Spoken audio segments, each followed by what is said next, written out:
చంద్రబాబు నివాసంపై గతంలో దాడి చేసిన కేసులో మాజీ మంత్రి జోగి రమేష్ తో పాటు పలువురు వైసీపీ నేతలకు ఏపీ హైకోర్టు షాక్ ఇచ్చింది.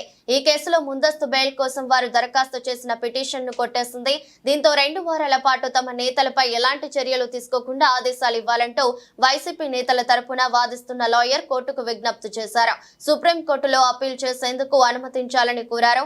అయితే దీనిపై విచారణ చేపట్టే అంశాన్ని మధ్యాహ్నం పరిశీలిస్తామంటూ జస్టిస్ మరో షాక్ ఇచ్చారు. వైసీపీ ప్రభుత్వ హయాంలో అప్పటి ప్రతిపక్ష నేత చంద్రబాబు నివాసంపై దాడి జరిగింది. దీనిపై చంద్రబాబు ఫిర్యాదుతో పోలీసులు కేసు నమోదు చేశారు.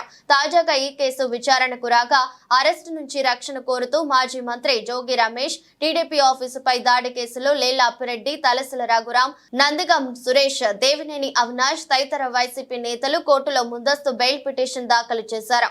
మంగళగిరిలోని టీడీపీ ఆఫీసుపై దాడి కేసులో ఆరోపణలు ఎదుర్కొంటున్న వైసీపీ నేతలకు హైకోర్టు స్వల్ప ఊరట కల్పించింది. నిందితుల విషయంలో తొందరపాటు చర్యలు వద్దంటూ ఇప్పటికే ఇచ్చిన మధ్యంతర ఉత్తర్వులను హైకోర్టు పొడిగించింది.